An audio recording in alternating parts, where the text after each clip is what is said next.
Hello, my friends, and welcome to the Positive Wrestling Show. No idea what number it is. I will say straight away, apologies, we didn't do one last week. I was sick. That's the truth of it. I had to go and get some stuff done. Don't want to get into it, but I'm fine. I'm not dead. That's the most important thing. And again, it's a Positive Wrestling podcast, and it's good that I'm not dead. Always remember that being alive is massively important. Today, I'm joined by my man, Scott. Scott, how are we doing? I'm good, Simon. I'm better than you, it seems, for the last week, so that's good.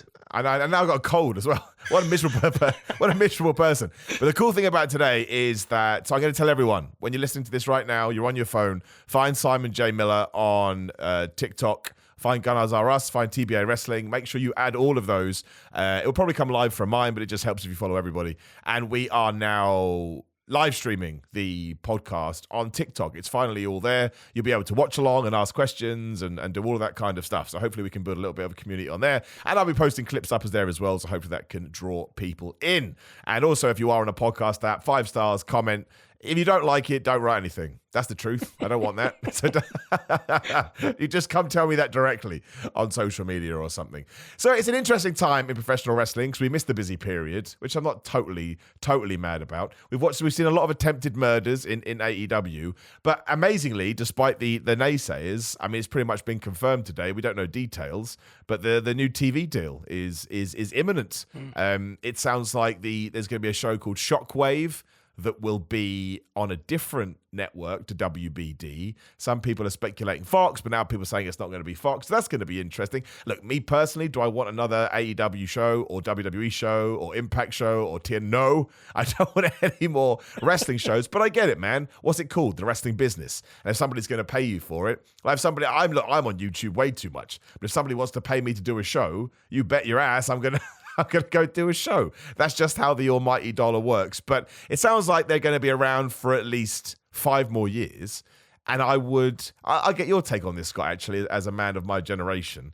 10-year company, profitable, I would presume. And if not, they're about to become profitable. Are they more successful than WCW? There you go. That's a hot topic question. But the thing is, though, right? So I know that there's other areas of WCW we can talk about, and we can talk about Jim Crockett promotions, blah, blah, blah. But we're talking about the generation that we grew up on. Nitro blows up in 96, and then really it's terrible by 99. So less than 5 years. One could argue. Again, happy to be told otherwise. One could argue. AEW starts in 2019. Here we are 5 years later, about to get a new television deal. It will be at least 5 years because that's just how many years you get. So they're around 10 years. I assume this will make them more money. Their pay-per-views, I assume, will go on to Max, which is a streaming service in America for UK people that don't know. So if you're going to lose that revenue, you're going to be paid for the loss of that revenue. So it's got to be quite a big chunk of change. I don't know, man. It's an interesting point. I would argue yes, probably. Yeah, I think I would agree. I think it is more successful because, again, we've talked about this a couple times as far as is WWE right now better than the Attitude Era, that kind of... It's so hard. It's like saying, is Messi as good as Pele? Half of Pele's goals, he was offside, but you speak to someone who's in their 60s, they'll say, oh, Messi doesn't touch Pele. Like, Pele in his pomp was unreal. And I think it's really hard to kind of navigate it because I think more money is made now on television deals. I think that's just kind of the way it's gone. So it's hard to know. You can't really compare them. But I think just as far as longevity, I mean, this is a company that is employing people on good money for, like you said, 5 years already. It's going to be another 5. 10 years is a long time. And TNA have especially in wrestling. Exactly. TNA have done a good job. They've been around, 22 years. But they've gone in and out of real television deals and kind of exposure, and they've dropped down. Whereas, I mean, whether we want to talk about attendances or not, they are going to arenas week on, week out twice now. And I mean, they've got people in the arena, at least, you know what I mean? I'm not trying to poo on the Well, no, it's a fair point though, right? It's a fair point because they are a successful company and they're about to make a lot of money. But I think everybody could agree they have to find their way. It's a barometer thing. They used to be getting more people in now. Wouldn't it be great if we can get back to those levels? Yeah. I don't even think that's an emotional response. I think it's just a fact, and I think everybody there would know that too. But I'm kind of hoping. It's kind of funny because despite all that, definitely successful, about to make loads of money. So that is what wrestling is all about. Of course, it's about bringing fans in the door. So I think now, once you've got that settled, it's about sitting down and going, right, how do we get people back through the door, because I like Dynamite, man. I think it's a really good show. There's nothing. agree. I mean, there are certain elements that I would add. There are certain elements I would take away, but you can't do that because then you're making a show for me, and that's dumb. Don't make a show for me. Make a show for everybody. So, but no, yeah, I know what you mean. But hopefully, this is the first step. And actually, it kind of ties into other things as well. We should talk about it in all one big shebang. Actually, I'll throw in some comments from TikTok. Because the Necrovore, it's probably offensive, says, I wouldn't say bigger than WCW, but I would say more I would say more sensible than WCW from 1998 to 2001. Can't argue it.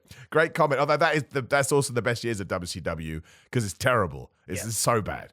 But anyway, my point is this. From October to December, we'll stick on the TV things, we'll be business people. Monday Night Raw is going to be 2 hours. Because, of course, they've got this halfway house deal with the USA Network. Who knows the details? Don't care. But come January, they go on Netflix, where it now sounds like it's going to be like a chameleon show. So it'll always be at least 2 hours, but some days it could be 2 hours 20, some days it could be 2 hours 44. They're going to basically do it depending on what it is. It has also been confirmed that it will have commercials on Netflix. Okay. So everybody going, oh, I can't wait. No. The reason Netflix are doing this, sorry friends, the reason Netflix are doing this is they want to test out commercial television on Netflix. Can we get away with it? Can we make more money? Yeah. WWE is the guinea pig, as it has been many a more time. But I think my point is this, right? So on the one hand, Dynamite, AEW, about to make loads of money, has a lot of product. If we do have a fourth new show, going to be difficult to get people in the arena, especially because then you can have to do these mega tapings. Then the other flip side, Raw going down to 2 hours. I've said it once, I said it twice, I said it 1,000 times. I think if they continue on with the quality output they've got now, it will be the best Raws we've ever had. Because 3 hours is too long. It's always too long. It's always been too long. It's not a wrestling thing. It's a life thing. I don't want to do anything for 3 hours. Nothing. Maybe the gym. That's it. That's it. But if you can somehow find a way to get everyone on the show, keep the storylines going, keep the momentum they do have, I think Raw can actually move into January in a very precarious position, because everyone's like, please don't go back to 3 hours. Yeah. And then who knows what AEW is going to do that time? I don't know, but I think there's a lot of cool moving parts at the moment if you're a fan. Yeah, I think as well, I was going to say in TikTok, let us know in the comments what you would like to do for 3 hours. And this could be asking for trouble.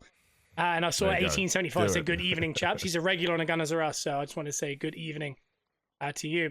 I think everything you're kind of saying is it's nailed on, because I think you're right. And one of the things I thought about was, when we were talking about bringing more people into Dynamite, kind of getting the arenas full. I remember they're doing the Twitch place, or the gaming arena in Texas. And weirdly, we turned it on in a hotel when we were doing a wrestling show, and Joe turned to me and goes, I don't like it when they do in these arenas. It doesn't look big time.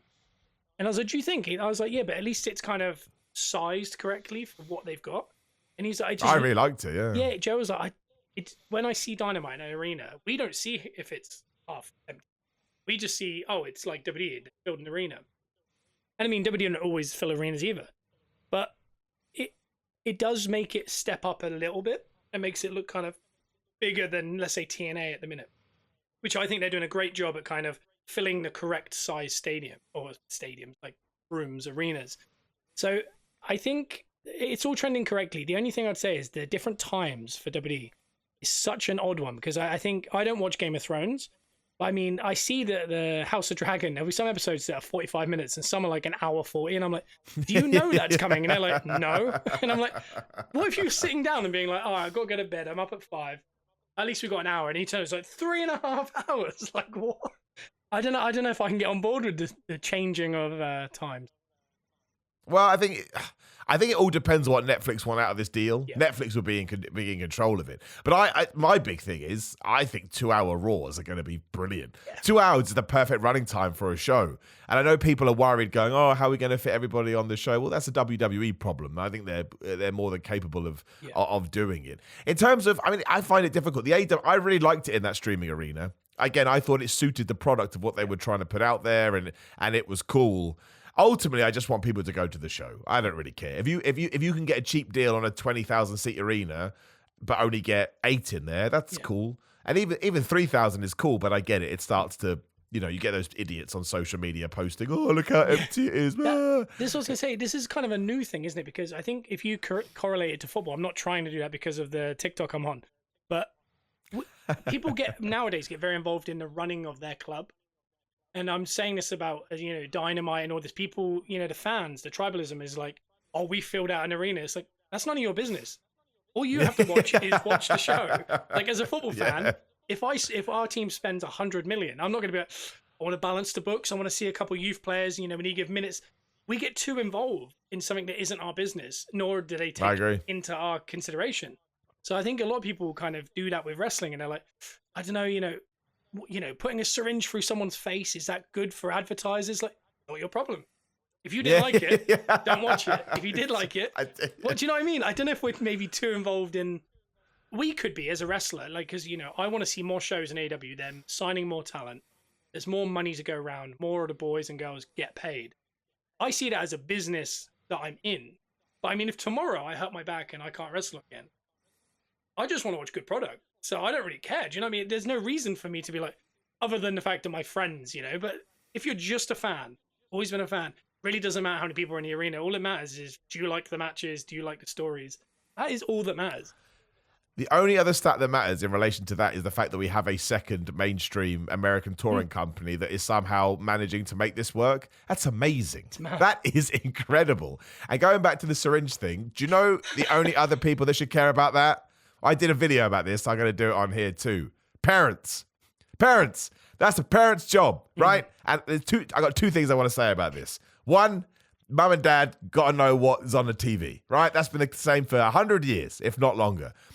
Two, I'm sorry, dude. Anybody that is on social media right now going, oh, this is appalling. How could you do this to kids? Every single kid goes out of their way to watch things they are not meant to watch. They play Grand Theft Auto. They play Call of Duty. Back in my day, everybody wanted to watch Terminator 2. That was the one. We got to see Terminator 2. How do we see Terminator 2? Apparently, gets melted and stuff. And he says the F word loads.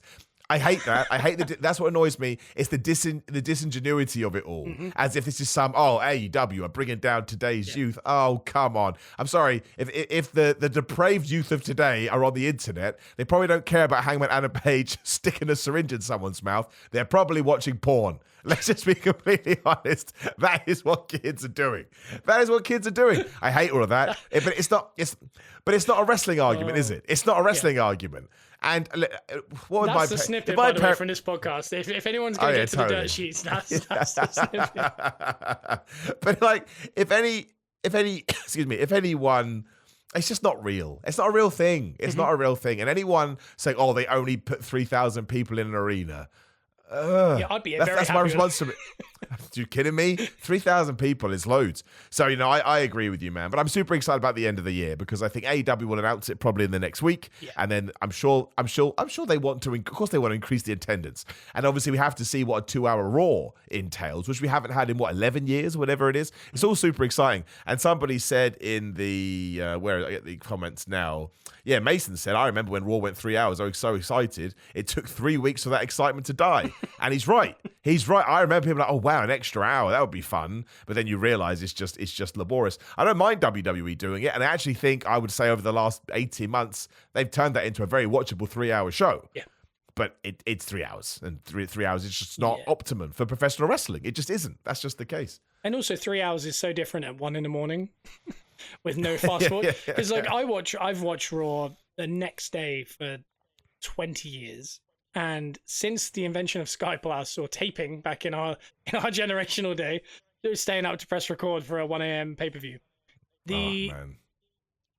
My Raw takes me an hour 50.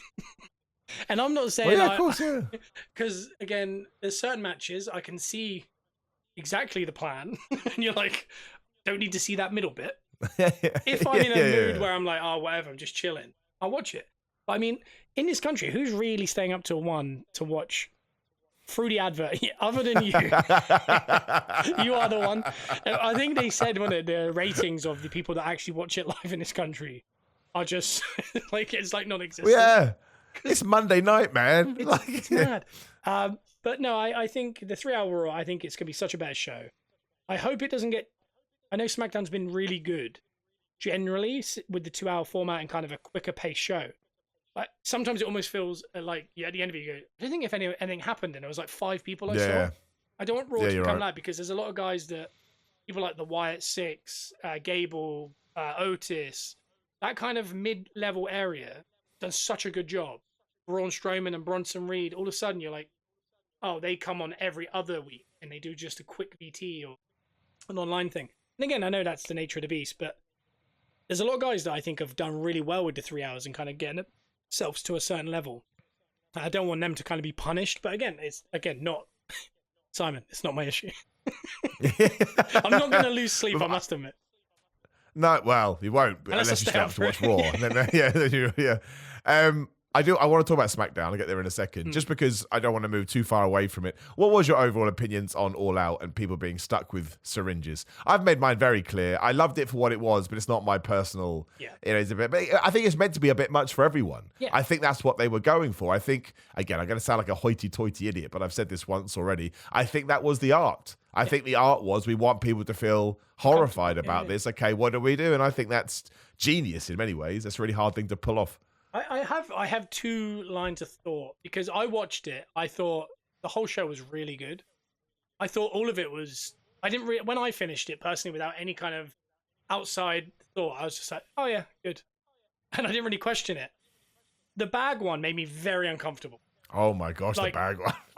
That made me horrible. I was horrified, but not in an offended way. I was just like, oh. But I did think, like, oh man, kids, like, do you think of the curb stomp got banned because it's something? Yeah, of course. Yeah. What you can't do to a kid easily is powerbomb him through a table or hit him with a steel chair. But everyone has a bag, and that way, the parent side, I could see how someone would be disappointed. But it was on pay-per-view. The pay-per-view is for an over 18. They're not going to show that on Dynamite repeatedly, or they're going to do it. So they're kind of using the formula of, we're on pay-per-view, we can push the boundaries. Kids shouldn't be watching it. And also, especially Americans, Law and Order is on at 8 o'clock prime time every single day in America. And I don't know if anyone's ever seen the concept of that TV show, but I've seen many a bags and way worse things on that show. And it's, it wasn't like they were glorifying it, saying he's a good guy doing that. They're like, this is a bad guy doing a bad thing. It just made me uncomfortable, just the breathing of it. I mean, they clearly worked it and they did well with it and things like that. And it was supposed to make me uncomfortable. The only thing with the syringe is I didn't mind it as like a spot. I just think as like, if we go inside baseball, as far as wrestling, why did the cowboy man have a syringe in his jacket? And why do you think that was the level he had to go to? Because if the cowboy man goes over to his jacket, you think, oh, he's going to pull out an axe. You know what I mean? What's he going to pull out? He pulls out a perfectly, sanitized needle. He carefully removes it. And then he puts his fingers next to the cheek and he goes, ooh. And then he goes, I can't do it. And basically gives up on it. Because he goes, that's rotten. Yeah, why did he stab him in the eye? Why did he just go all over? Yeah. So as far as that, I don't know if you can make sense of it as far as a wrestler. From the cowboy having a perfectly sanitized syringe to the actual doing it. Because, everything in wrestling has to be fully committal. If you get a syringe, you got to drive it and then do it. Any kind of hesitation, all of a sudden it's like, this isn't real. He's trying to be really careful. Dude, I tell you right now, man, if we ever have a match and you're using a syringe, you're being careful, man. You're taking it slow. That's what I'm saying. Just don't use the syringe. Use things that you can kind of like, for example, you've got a bit of wood. You can put it at the end of your hand. I'm destroying the illusion here, but we all know. But, the crowd reacted big. Oh my God, this is scary. With that, you can't work it. So you have to be it can't delicate. be over the top. And the minute you're delicate, it's like, why was he throwing his head into the cage and now he's being super delicate with that needle? Like, why? Right, so for me, I don't understand it. I kind of get a kick out of like, death matches and things like that. I don't want to be in them, but I mean, the cinder block stuff was way worse for me as far as taking it. Dude, the amount of people that messaged me going, well, it was a fake cinder block. It's like, did you watch the match? That's not you bounced off it. You don't bounce off fake cinder blocks. We've seen them crumble. Dude. Yeah, I couldn't believe it. I wouldn't take that. A vertebraker is rough to take, but a vertebraker onto a cinder block. Even the power bomb, it's like a throw power bomb. Just threw him onto a cinder block. This is the only problem with modern day wrestling, is that everyone just assumes everything is fake. Yeah. And it's like, no. That is as real as it. They threw each other onto cinder blocks. I watched it with someone who doesn't wrestle, and he went, How do you take that? I said, you take it. And they're like, surely there's a way. I was like, we know how to fall, and there's a callus. but you can't really prepare for being bent over a cinder block like the guy from The Simpsons over the water hydrant. That's great. Yeah. Dude, when I was training, and obviously Al Snow helped with my training, he made the best point. The subject of blood came up. And he was like, I don't even know what we're meant to do anymore because it's different on a television show. That's totally different. Yeah. Because on the indie level, independent level, you can you cut your head open, sure. We all know how wrestling works. Let's not pretend otherwise. You can cut your head open, but half the audience will go, well, he'd never do that on an indie show. It must be a blood capsule. And the other half have no idea about cutting their head open, so they won't even know. So you may as well just use a blood capsule because half the audience don't care what you did. The other half are going to judge you for it anyway, so why even bother with the risk? And that is modern day pro wrestling. You may as well work everything because people think it's all a work. Well, it's crazy. It's crazy. They're using fake blood with Punk twice now, I think. And I mean, it works just as fine. I don't mind it. I don't mind it. It's one of those things that seems archaic. It's like kind of, it's like squatting with no shoes on. It just feels like we're beyond that point now. I think we're so good with fake blood and stuff. This is a great production. Surely you could just be like, boom. And can I just bring this up? Do you remember Beyond the Mat? Obviously. Absolutely. I remember that, yeah. Do you remember when Mick Foley bled, but his hands behind his back? Do you remember that scene where they're getting him ready for the blood? They cut him open and then glue it gently. And I don't remember that, no. So there's a bit before the match where he's talking to the Doctor and the Rock and stuff. And they literally got a scalpel and they run it down. And when I was a kid, I thought they were putting like a blood pack and like fake skin. But I watched it recently and they're literally just scalpel and then they glue it straight away, like gently. So basically the plan is if he hits you hard enough, it'll open and you'll bleed. Yeah. In my head, I was like, just use a blood capsule. What are we doing?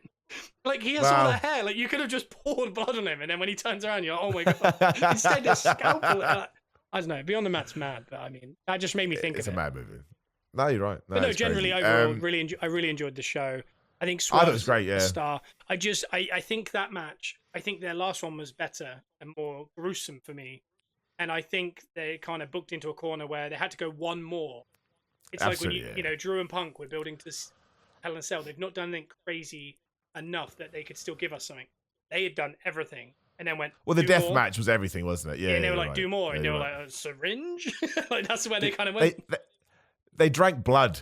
You can't do much after drinking blood. That's pretty much a full stop. That's what I thought. Because there's a bit where he's hanging off the cage. I thought, and he stood underneath him, and I was like, oh no, surely they're not going to do that. I do love them though. Together, I think they're magic. Stars. They could go anywhere. Like people go, oh, you could only do it in AEW. No, you could. They get it, and you would just tell them what the parameters were, and they go, okay, we'll figure it out. They're next level. They're next level people. They really are. A few comments. Jarek says, going back to the 3-hour Raw, I can't watch it now. I just don't think there's any reason to be as long as a Zack Snyder movie. Good point. Justice says, just amazing. Give you a full amazing name. Triple H 3 hours was more watchable than Vince 3 hours. I think we all agree with that. And somebody says, I'm Johnny Sins. Good, we've arrived. That's always nice, right? So have you heard that one before, Simon? Is that never, not once. Never heard it. That's super original, that one. That's not true. So I do apologize to the people that will listen to this over the weekend, but I know when I listen to podcasts, it doesn't bother me. I realized this the other day. Like, it's not a time-sensitive thing for me. I just like opinions. But we do have the first SmackDown on USA Network tonight. And the steel cage match between Solo Sikoa and Cody Rhodes is first. Now, why would a world championship match be first on SmackDown? Something big is happening at the end of this show. Yeah, exactly. It's going to end with that. I think 3 things are going to happen this evening. 4 things are going to happen this evening. I think Cody Rhodes is going to win, obviously. Yep. I think Roman Reigns is going to get involved. In a random note, I think that Austin Theory and Grayson Waller will finally split up. And I think The Rock is going to be on the show. I think the show is finishing with The Rock. We are 8 weeks. We're close to Survivor Series, right? It's the next couple of months. Yeah, it's like Thanksgiving kind of time. That's right, yeah. So like mid-November, early November. So Roman Reigns is now re-advertised for that show, which I also think is massively important. I do think we're going to do Bloodline versus Bloodline, or Roman's team versus Bloodline 2.0. And I think The Rock is going to be the guy that he's not going to be in it because that's mad. If there's no way Dwayne Johnson is that silly, he does not need to be in a War Games match. Well, it's not even, it wouldn't even be the right thing to do because he is handcuffed, as he should be. I'm supporting him in this endeavor. Why the hell would you risk that? It's not good for WWE. It's not good for him. We'd love to see it, but it's really stupid. That's a really stupid thing to do. But I think he is going to be the guy that makes the match. And I think for a while, it may, I don't know, I think there's two ways you can do it. So I think The Rock is behind Tama Tonga, Tangaloa, Jacob Fatu. He's the guy that has brought them in. We don't know that, hush, hush. I think we either just go full on and he goes, screw you, Roman, or I think he's maybe a little bit of manipulation to Roman Reigns in order to get to whatever, WrestleMania, Royal Rumble, whatever the hell. I don't know what they're going to do because you have the Cody match first. But I think we're going to start teasing that because that way The Rock can come in, tease it, announce it, and then what a way to finish your first, because again, it's the first SmackDown not on network TV.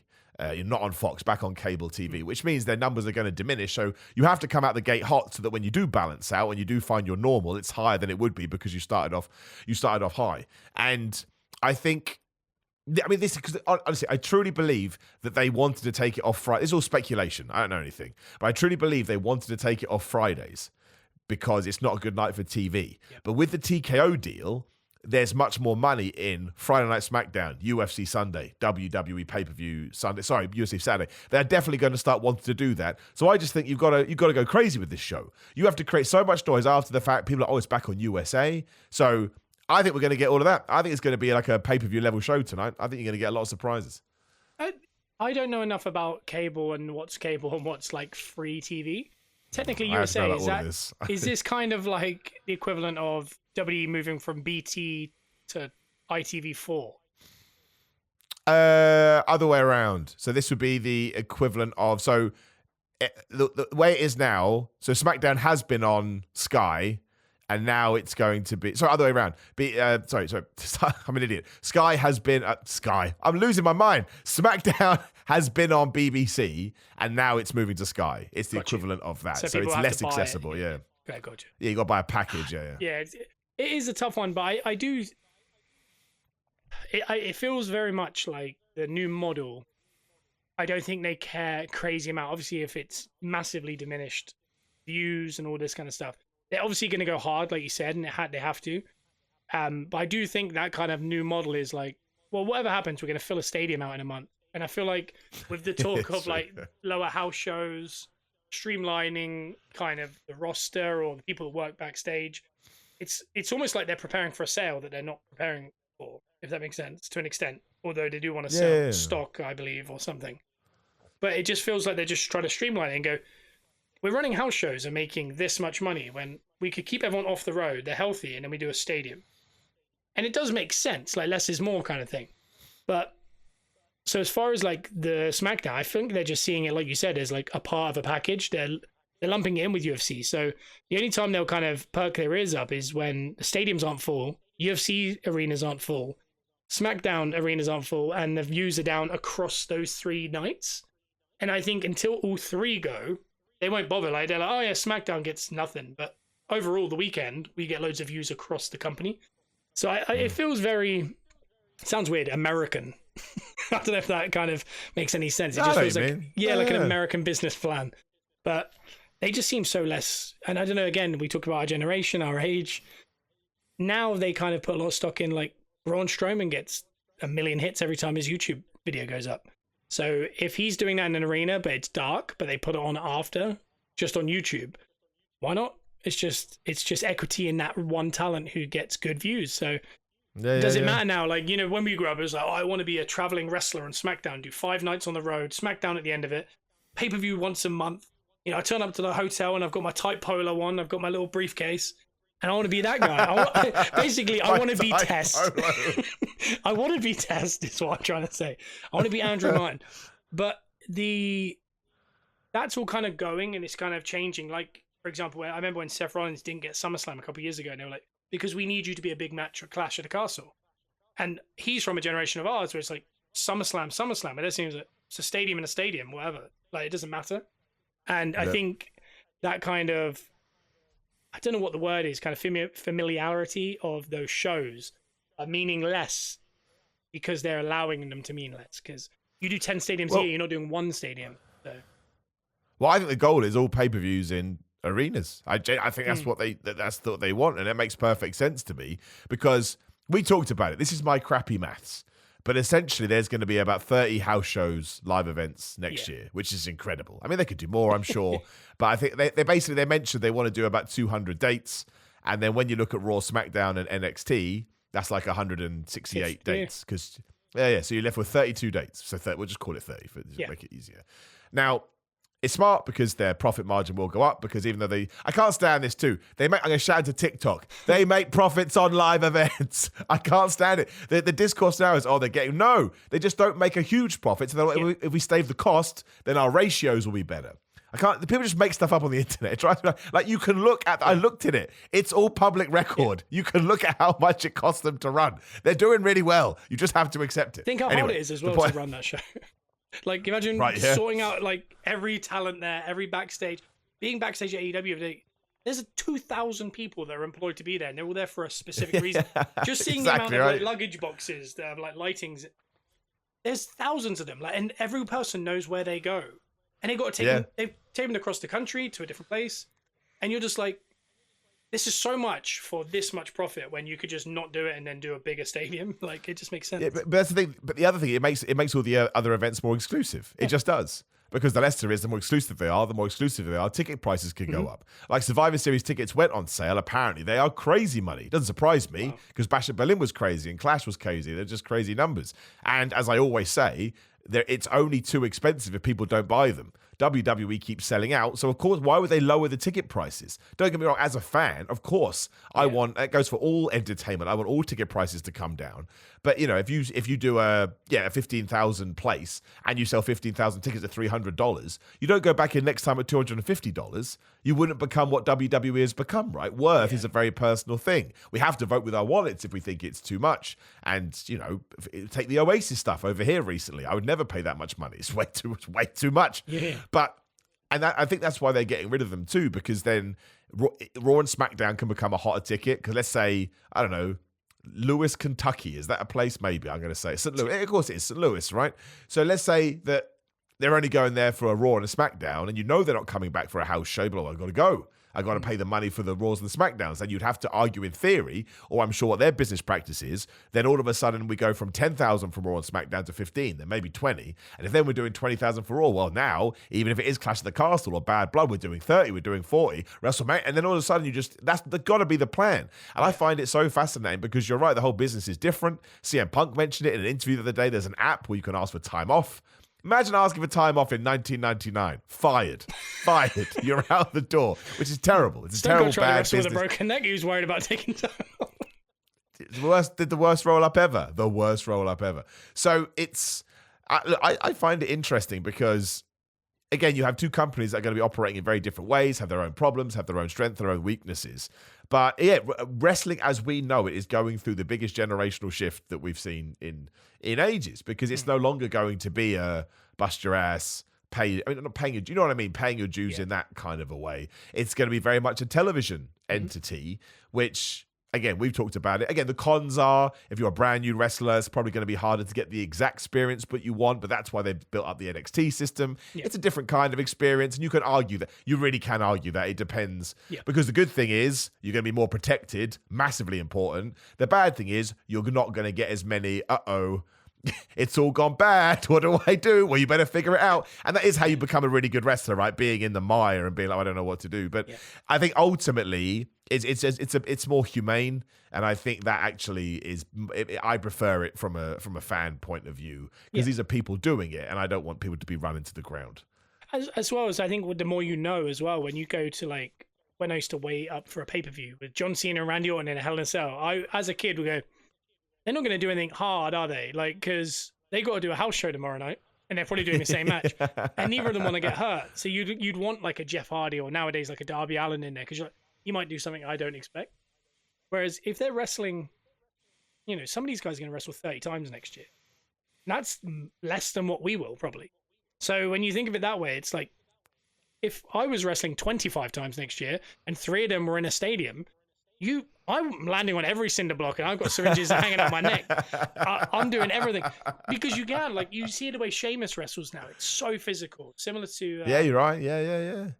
Ludwig Kaiser and Ilya Dragunov, and you think, oh, you can't do that every night. They don't have to. It's like same as like people used to joke. I remember when Gunther was on the Indies with us lot, and everyone was like, one day you have to wrestle Randy Orton, and he went, all right. And he's now wrestling Randy Orton, and Randy Orton's going, dude gets chop it. me. Yeah, dude he's gets going, it. Yeah. I'm not going to wrestle for like 4 more weeks. I'll just let these heal up. But, give me some physicality. And then, whereas if he was wrestling next night, he'd say, you're not chopping me. And so therefore, we're going to get a nicer product, a better product. When there's 1,000 missing seats on 20 house shows out of 15,000, you remove those thousands, put them together, and they fill up the TVs, like you said. And then every TV's packed because if you got to drive to the state over because they're not coming to your town anymore because there's no house shows, you're going to go watch Raw now instead of waiting for it to come to a B show in a, as you would say, St. Louis, Kentucky. I love St. Louis, Kentucky. It's a great place. I can't imagine how many people are going to try and crack. I think that's where Donald Trump says cats and dogs are being eaten. I think that was St. Louis, Kentucky. I think so. That's right. It was. Yeah. See, it's a great place and a bad place at the same time. It's really bad. Yeah. I don't know places. No, I just think it's 2025 is going to be really interesting. Like it really, really is. And especially because TNA is getting some momentum now too. So that's a fascinating prospect. Yeah. I think their partnership with WWE may have worked wonders for them. Yeah. I think that's going to be I think they did a really good job with that generally. I think I've really enjoyed NXT recently and kind of that crossover. And well, I mean, again, I don't want to spend too long on it, but obviously NXT joins the CW network in 3 weeks too. And they've got the Punk episode and the Randy Orton episode. Apparently they want to try and hit 1 million viewers. So yeah, it's really interesting times. Like there's a lot going on. And yeah, I think 2025 genuinely is going to be, I think AEW will have 12 pay-per-views a year.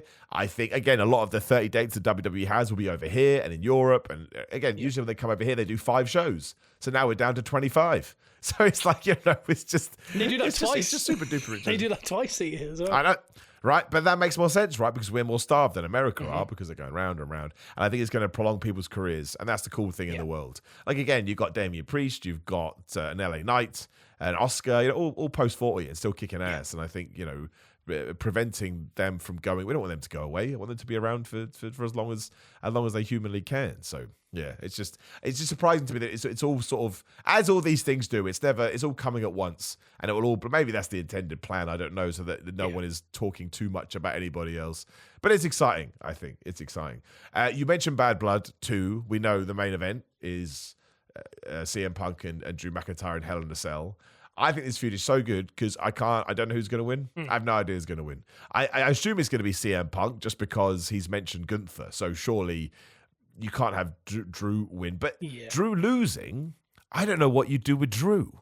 It depends how he loses, I guess. Yeah. But I don't know. I'm fascinated by this match because there is no way that they are doing, I could be wrong here, but in my head, I know WWE's done a lot of Hell in a Cells that actually had lasting memory. There's only been one good one at a show called Bad Blood. It was the first one in 1997. That is the one that many people will think about. That's the one that people are going to compare it to. CM Punk is a professional with pride. Drew McIntyre is the same. They're going to have to come up with some stuff here. Like, they really, really are. And I can't call it. Like, it's the first match in ages in a proper feud where I'm like, I honestly don't know what you do. I presume CM Punk wins. He's the babyface, but he just kicked Drew's ass so much in Bash of Berlin. Maybe that's why they did it. It's really left me with I'm confused in a good way, and I don't know what we're going to do. I agree that I think Punk kind of has to win because I think it has to be the end. It's classic WWE, isn't it? Like kind of the long build, regular match, strap match, Hell in a Cell. It's the kind of what Batista and Triple H did, and Ray and I think it was Jericho. They kind of build these stories, and there's 3 pay-per-views. The third one is the blow off. It's old school wrestling. Drew is a really interesting one because Joe and I were talking about it when we were watching Raw this week. Like, I think if Punk doesn't get injured in that Royal Rumble, Drew McIntyre was at Wembley this week. Like 2 weeks ago, because going into that Rumble, he wasn't going to win. He didn't have a match at WrestleMania. He wasn't involved in any major stories. His deal was up. And instead, Punk gets injured. He ends up in an amazing story with injured Punk and Seth Rollins because he has to take Punk's place. He then builds crazy momentum off the back of the CM Punk hate. He's kind of trolling online. WWE go, you're such a star. We're going to keep you because we need you. They give him a gigantic deal and a sword. A big deal. A big deal. And he goes, yeah, cool. And then he has this he's probably the feud that when he retires, he'll talk about that was my best thing I did, was that 9-month feud with CM Punk. And it was all complete happenstance that Punk got injured taking his DDT. And I think, yeah, like I said, if he didn't get injured, I do think Drew McIntyre's in AEW right now, probably making CM Punk-based jokes and a wink down the camera. And instead, he is here, and we're going, what does he do next? And I think the answer is something with Wade Barrett, just because of that. I mean, I'm fine with that. I'm totally cool with that. Does that scream man. I love SummerSlam Wembley? I don't know if SummerSlam Wembley is a known thing, but it feels very much like that's a thing. I think so, because I think that Wade Barrett over here has, especially with wrestling, obviously with wrestling fans, there's a real love for him, because I think everyone agrees he got screwed over by the regime at the time. He, Nexus, he was good to go. We didn't do it. Then he went, okay, I'll be bad news Barrett. Oh, great. No, we didn't do it. That's why he left the company, because he got frustrated. So I think if you tell that story, and I think it's very much like Bryan Danielson versus Nigel McGuinness, right? Like, I know not... Sorry, people are going to go after you. No, it's exactly the same, and the same history, the same match quality, everything. That's what I agree. That's what I mean. But I know that people have never seen Bryan Danielson versus Nigel McGuinness, and they're just reacting to history, which is a good thing. It's a good thing. Oh, wow, I've heard of that. And the reason I know they haven't watched it is because if you had watched it, you'd be like, please don't put them back together in a ring, because the last time they tried to kill each other and gave each other real headbutts, people, real ones. Not they weren't. No. If you watch it today and you think Swerve Strickland versus Hank, it will turn your stomach. They take proper ring posts. They just throw their heads into ring posts. Yeah. Anyway, so I was watching people going, this will be a fun old match. I'm like, it ain't going to be fun, bro. It's going to be the most intense thing you've ever seen in your entire life. But I think it's the same with Wade Barrett versus Drew. You tell that story. You tell the history. Yeah. There was probably some animosity at some point. I'm sure that they're happy to throw in there. And I know that if there is a SummerSlam at Wembley next year and it's Drew McIntyre versus Wade Barrett, oh my gosh, I'd be so happy. Yeah. Like so happy, because I'm such a Wade Barrett guy and a Drew McIntyre guy. Yeah. And that's one of 3 main events sorted. And you could easily put The Rock on that show. You could put CM Punk on that show. Your 3 main events plus Rhea Ripley, Bianca Belair, Jade Cargill.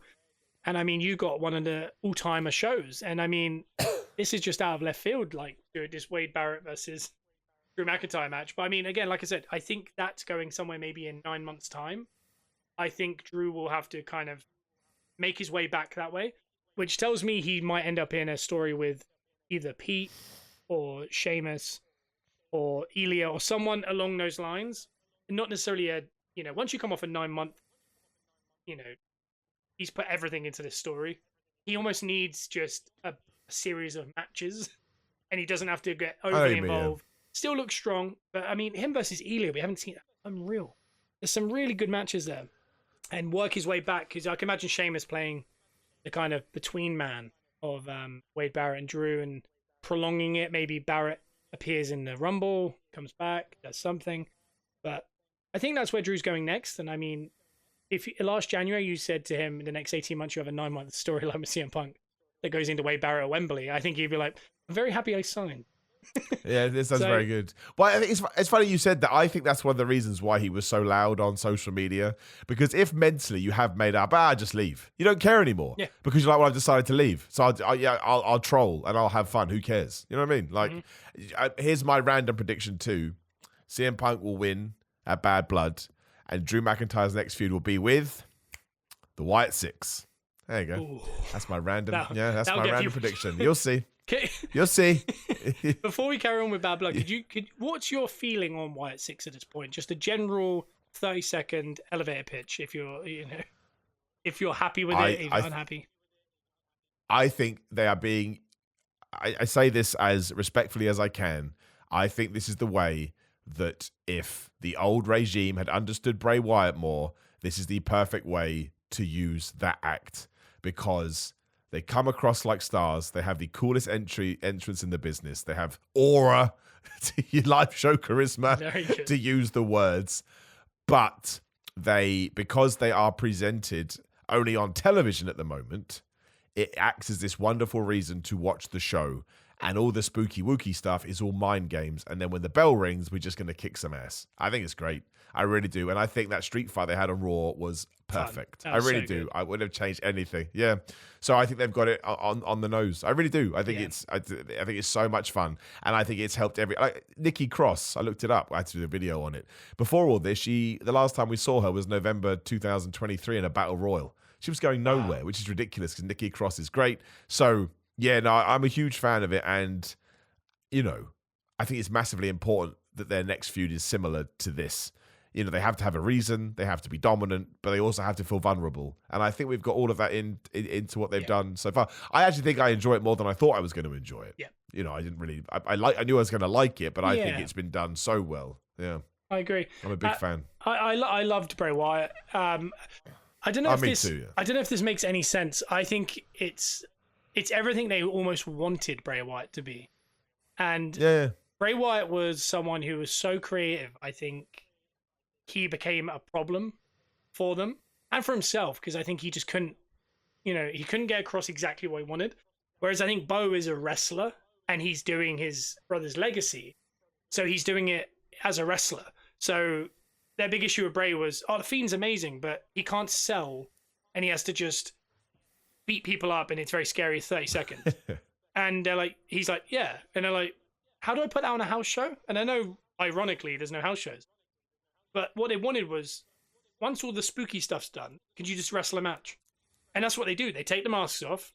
It's a standard wrestling match. And that's it. It's like a sign, And they can, they look like stars, but then bell ring, to quote a term. But I think it's the perfect execution of those guys and his legacy. It's never going to be Bray Wyatt, in my opinion. It's not going to, I don't think Bo's going to headline a WrestleMania like Bray should have. But I think it's going to be around a long time. And I think it's just good TV. I think the VHS thing was like perfect. It was just smart. Yeah. And there's so much to that story we don't know yet. Why they do things, why do they all take their masks off, but Bo doesn't, but then Bo appears without. There's so much to unpack and it'll happen in time. That's why they're going to go after Drew. I tell you, what did Drew try and do? He tried to disrupt a family. He tried to break a family down. It's you see, right. That's why he's going to go.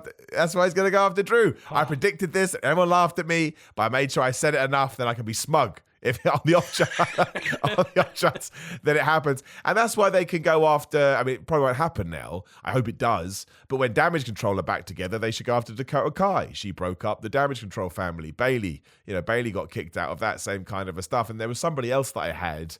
I can't remember now. But it should be everybody.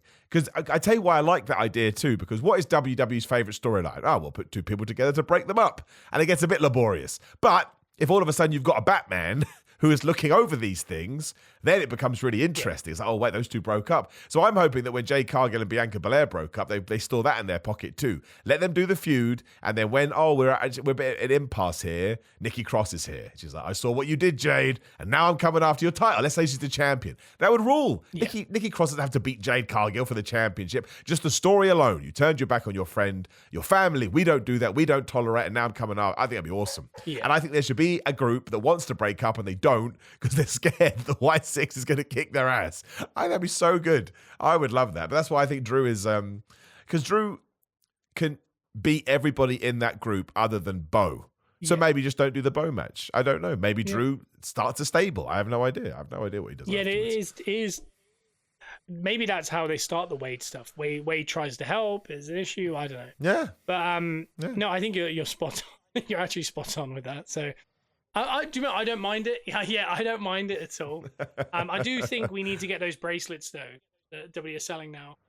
I think we should get a couple for the show. Wow, that caused a stink, didn't it? Because Drew McIntyre. Oh my gosh, I was like, if somebody asked me about it, I was like, dude, I have no idea. I literally have no idea. It's just people yelling at each other at this stage. Yeah. I don't have a clue. Mad. We should actually talking about stinks this week. We should talk about Logan Paul and Kevin Nash as well. Where did that come from? Did you see that? I thought Logan's response genuinely made me laugh, and the reason it made me laugh was in our group of friends, we have a ongoing joke. And it was, do you remember when Kevin Nash came back when CM Punk did the pipe bomb? And CM Punk read out his text from his sister. And he goes, WTF, LOL. well, he died. And we bring this up so regularly. It's even like a memo on our phones that we'll put in a group sometimes. I thought he was going to hit him with one of them. But I think what people don't get with Logan Paul is everything afterwards. I heard a lot of people saying he's so disrespectful to the business. And I was like, he's literally saying he doesn't know what a work or a shoot is. And then he's working. He doesn't think he's the top 5. We watch videos on YouTube where he's standing there talking to Trick Williams going, I wish I could be as good as you. And then he's going, I'm top 5er. Do we not see what he's a wrestler and he's using real things? He's blurring the lines like everyone else does. Like Kevin Owens does every week. And people got really upset, but I was like, and Kevin Nash of all wrestlers talking about not working a lot for his money. So funny. It's like, let me get it straight as well before people kick off, right? Hell yeah, man. Work less, earn more. No problem with it whatsoever. You can get it. You live in the dream. But Kevin Nash, not only during his career, but post his career, would yell at people going, too much, man. It's too much. Yeah. That's the issue. It's different if you do it in your own career, then actually change your mind. But it's been, maybe they're working this. Maybe there's something that's coming. But I agree. I watched Logan Paul's comeback promo.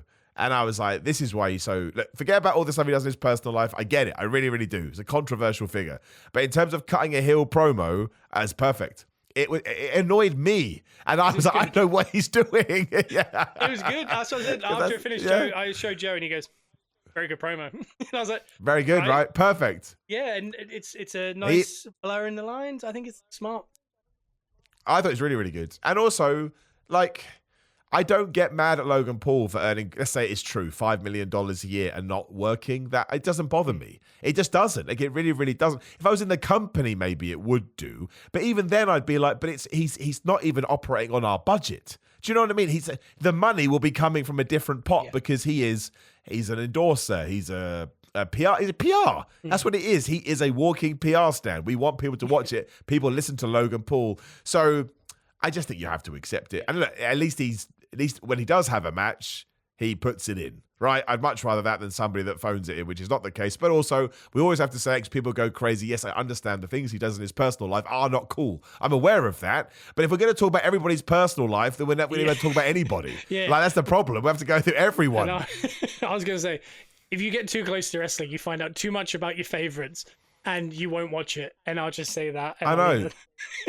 But for some reason, when I mention Logan Paul, if I don't caveat, with Logan Paul, it's always, but you didn't mention what he did with Prime. It's like, well, I didn't. Oh, geez, my knees. Like, I have to do that with everyone that comes out of my mouth. I'll stop talking. Yeah. But I loved that. I thought it was hilarious. And also, like you said, we were talking about earlier, literally, this is the way the business is going. He doesn't do house shows, nor's anyone soon. So what's he doing in his spare time? He's promoting the WWE by walking around Jimmy Kimmel and huge, like 10 million hits on YouTube. He's got the US title. He's talking about WWE. That's better than just, sitting and catering at Raw, by the way.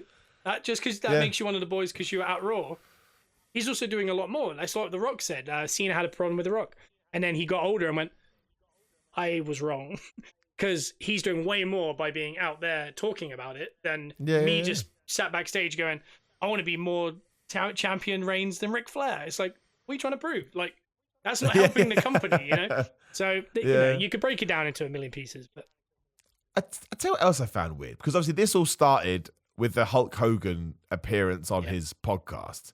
And Hulk Hogan was surprised, like you just said, he didn't know the difference between work and shoot. And he was almost annoyed that he didn't know the difference. I was like, what has happened? I remember when wrestlers got mad when non-wrestlers used the terms, right? Stop using our term. Now you're getting mad because a non-wrestler doesn't know the terms. You can't win. Exactly. You cannot win. It's crazy. That's why, and you were saying about Logan Paul, I mean, I don't mind Logan Paul. I know he's done bad things, but I mean, like I said, a lot of people have done a lot of bad things. But it's the perfect encapsulation of nowadays with tribalism, things like it's like, he had Hulk Hogan on, he had Donald Trump on his podcast. Everyone's like, how can they put this guy on TV? And it's like, you don't have to agree with what we can all disagree with our thoughts. As long as they're nice to you, that's all that really matters, right? Like, I think... Well, that's all you can judge them on, exactly. The argument now is, like, you can't, I think that it's like us saying, we're Arsenal fans. There's a Spurs fan here. Can't talk to him. Hates him. It's like, no, he's just a Spurs fan. I know. When it comes to the match, I'll be like, oh, I hate Spurs. Well, when it finishes and they win, I go, ah, good win. And then I carry on with my life. Right. And it's the same for politics, religion, all these things. Get over it. It's literally, it's fine to just go, I don't agree because it's not my thing, but I don't have to now hate you like from the base. Like, you're a wrong person. It's like, just... I'm throwing star ratings in there too. Oh my gosh. I'm so done with star ratings. I just did a random video today just yelling about star ratings. I'm so sick of it. It doesn't mean anything. Yeah. It doesn't. So Will Ospreay now has more 5-star ratings than WWE and ECW and TNA combined. Okay. All that tells me is that Dave Meltzer really likes Will Ospreay matches and doesn't care that much for WWE matches. That's it. That's the end of my day. I got nothing else to. Got nothing else. Anyway, you know who has the best opinion on this? Lance Storm. Lance Storm says there is no such thing as the greatest professional wrestler because I don't know what you want from professional wrestling. That's right. Santino Marella can be the greatest professional wrestler ever if you just like to be entertained. Mm-hmm. Dude was hella entertaining. Yeah. Anyway, who's going to win? Who's going to win? Go on, there you go. You're just going to throw in who's going to win. I was going to switch, but you go. I was just going to say it's like saying who's the best musical artist of all time. It's like. Yeah, so true. Metallica so or is it Taylor Swift? And people go, oh, you like Taylor Swift? You like Metallica? It's like, it's flavors of ice cream. You'll never know. Who's going to win what match? Go on. Who's going to win the Hell in a Cell? I think CM Punk. I think CM Punk going for Gunther at Survivor Series. And Drew's going into the Wyatt 6. That was my idea. It was your idea. It's a really good shout. It's really, really smart. But no, I do. I think this time next week when we're talking, The Rock will be on TV as well, which will be exciting. Too. I could be completely wrong. I just think first day, because again, WWE is so smart. It's not about what you do now. It's about what you do afterwards. Mm-hmm. Now, I actually think you probably should promote. I think I'm done with The Rock just turning up not done with it, but you've done it so many times now. The Rock turning up as a surprise is no longer the novel thing it once was. However, if he wants to do that after the fact, everybody is going to be talking about The Rock being on SmackDown. Make sure you sneak the USA Network in there. Then all of a sudden you've done your good advertising, right? It makes perfect sense. So, but it's going to, I mean, I don't know whether there's going to be some kind of synergy between the two because now this is the first time in 5 years that USA have both Raw and SmackDown, even though it's only for a few months. Do they just destroy the brand split? Maybe they do. I don't know. It's going to be. And also, the Bloodline turned up on NXT as well. Yeah. No idea why that happened. I don't know what the point was. They look good as well. They look really cool. They did look good. Everyone's like, they were better without Solo. I don't think people understand the Solo Sikoa character. He's meant to be an idiot. That's the whole point. He's meant to be a wolf in sheep's clothing. Yeah. That's the whole point. Is that he's not as good as Roman Reigns and he knows it, so he surrounds himself with people that are better than him. Yeah. Am I crazy? No, I thought that was the story. And everyone goes, oh man, he can't live up to those guys. That's the point. That's the story. I don't understand it.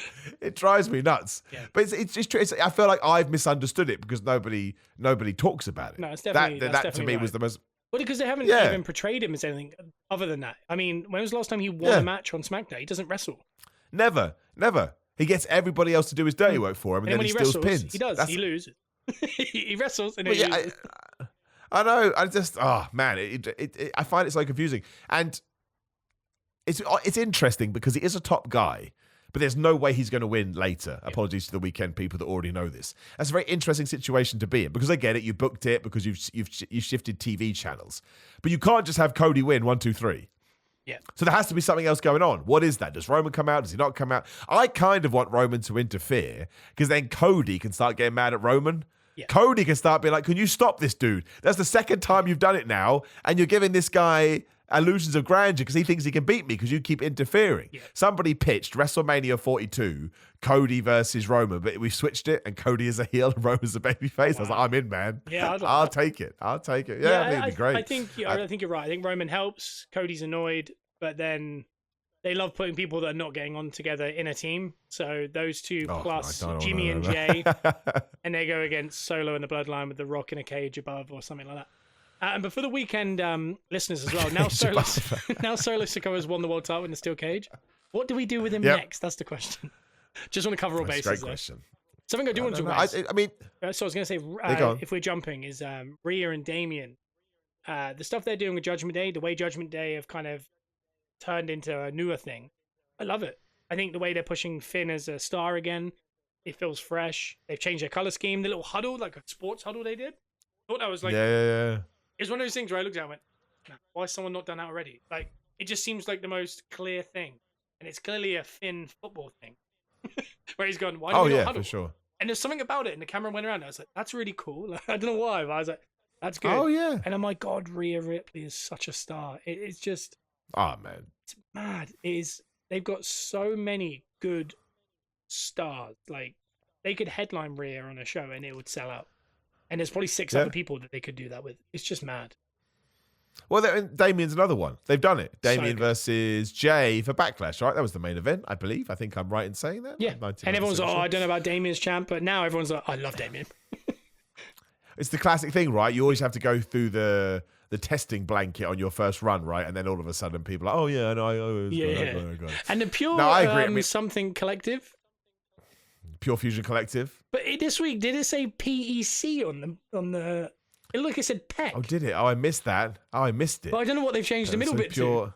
Oh, I have no idea. Dude, that's the only thing I don't like. No, that's too strong. It's the only thing that frustrates me about Raw. You have all these great women wrestlers, and they just turn up and do matches, then leave. Yeah. I don't get it. The rest of the show is so in-depth and interesting. And you have all these stories that can go, like I said, the Rhea Ripley and the Dom stuff. And then Liv is there. And then, again, the relationship between Damien and Rhea has now become this wonderful thing that I'm like, oh my gosh, they're the best of friends. And then you get Jade Cargill and Bianca Belair versus the Unholy Union, and they just have a match and lose. I understand it's for titles, but it's WWE's fault. You've raised the bar, and therefore I would change the way that I watch the show. And it's definitely true. Put it like this, right? Lyra Valkyria is back on NXT. What? I don't get it. What happened to her and Kaden Carter and Katana Chance? It's so weird to me, man. I don't know. They were a threesome and then they just weren't. And Natalya was with them this week. It's weird, man. And it's frustrating because I think if you took all the other elements that we're doing, even at a 50% level, all of a sudden those people are going to be so much more interesting. And then you're actually going to struggle to get everybody on television. And that's what I want. I want to be able to watch Raw and go, oh, we didn't get to see them this week. Because even by accident, you then become a bigger star. You just do. By being a ghost, you become a bigger star. But no, I didn't notice that. The Pure Fusion Collective, I think we can say it now, is a rubbish name. I still laugh about it. That's the problem. Eventually, it has to become normal, and it's not. Yeah. Usually, even like, Gunter becomes normal. Who was another one that Bron Breakker becomes normal. Now it's like, it's stupid. It's a stupid I remember name. Finn Balor. I remember that was one that really threw me off. And then now I couldn't imagine calling him anything other than Finn Balor. He was Prince Devitt before, right? Yeah. And was he ever Fergal? I don't know, right? Fergal, that's all that will ever come out of my mouth. I'll say Finn Balor, I'll say Fergal. And I don't even know if that's even a thing. I just like saying it, I think. Oh, it's good. No, it's good. No, I agree with you. It's but the Rhea Ripley, I don't even think she's going to be. I think she's going to be John Cena. I really do think that. I think that's the level she's going to get to. It's going to be insane. A question: what are we doing with Cody at Bad Blood? Because obviously Solo's winning the title tonight, so I don't know what he's going to do. I hope he does win a match because I've got videos for days off the back of that. This is the thing. So again, it comes from dirt sheets. Who the hell knows? He does have a match. It's going to be 5 matches, and it's going to be Rhea versus Liv. It's going to be Finn versus Damien. Yeah. It's going to be Punk versus Drew. There's another one that we know, and now I've forgotten, but it's that. I guess Jay versus Braun. Oh, no, apparently it's television Jay versus Braun. Either way, whatever. Okay. But apparently, again, who knows? They could wake up today and change their mind or put it on that show. But apparently Cody does have a title defense of Bad Blood. Who? Because he's been in all the build-up, hasn't he? Because they've been building this pay-per-view for a while with that rapper in Atlanta. It's Atlanta. And you can't not have Cody in Atlanta. Can you imagine? It'd be ridiculous. Yeah. But who is... honestly, you can't... Oh, man, they could do Solo again, but I think you are walking a very precarious tightrope there because some people aren't buying into... Well, unless the cage match ends in fuddy-duddiness because Roman gets involved. Could be Jacob. And then maybe you do it again. Is that too soon? Because Cody did kind of call him, didn't he? Like, he was kind of That's true. I guess if Roman versus Jacob is the big match that you want to do next year, then why not do Cody now, right? There's no reason not to. Yeah. That's a good shout. It should be Jacob for 2 versus... I'd want to see The Rock should come back on SmackDown and say, Solo, you didn't win. Yeah. Jacob, you're up. Yeah. That's what should happen. Give Tangaloa a go. That's like... Oh, dude, Tangela. The internet's starting to realize that. Have you? You know what? We're running out of time, so we'll do this next week. Have you seen? There's a whole debate now: meme wrestlers versus serious wrestlers. It's become a thing. Who was it? Oh, it's the Outrunners, right? So the Outrunners got the big pop on AEW. Now the crazies are mad. How can you like? So there's an argument now. Do you know what the problem is? This is real. We'll talk about it next week. I don't do it now. If I'm like put up against the wall, gun to my head, Simon, and I know you're lying, right? I've got a lie detector attached to you. You have to pick wrestling. Are we going to start relying on meme wrestlers or serious wrestlers? I'm picking meme wrestlers, man. It's fun to laugh, isn't it? And to be sad. And proper wrestlers will make you sad with a good story. That's it. That's I'd right. rather be laughing majority of my day.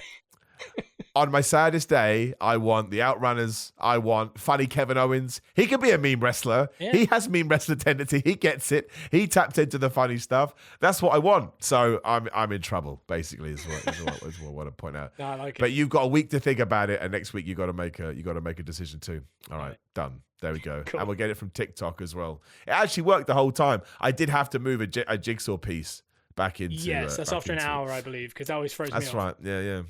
So we've done an hour, which is cool. And a few people have watched this, so thank you very much. It's got 1,000 hearts. Is that right? Wow. Oh, no, 676 hearts. I looked at the wrong thing.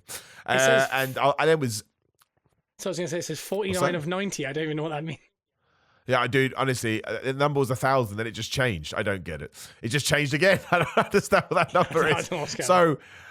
I shout out Zach because Zach has obviously the best thing is that the Adam Rose and the Bunny beat the Bloodline. Totally. That's what we should do. Bring back Adam Rose, who I believe is wrestling back in South Africa now. I think he's still going, as far as I know. I don't know. Right. On that note, we will round it up. Thank you very much for joining us. Shout out to the Weekend crew who have just heard us in the past. But again, you can still check this out on Friday, and we will go live, hopefully, a different day next week. Scott, do some plugging. We are TBA Wrestling on everything, and we are Gunners Are Us podcast on iTunes and Spotify, where we talk all things football. And this TikTok that I'm currently on is Gunners Are Us pod. Give us a follow there as well.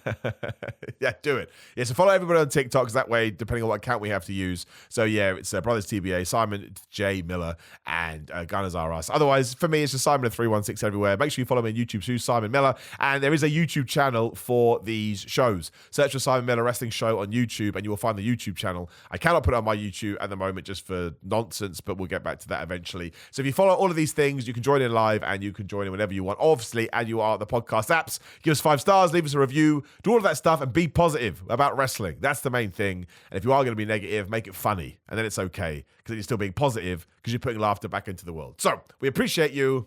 We'll see you next week.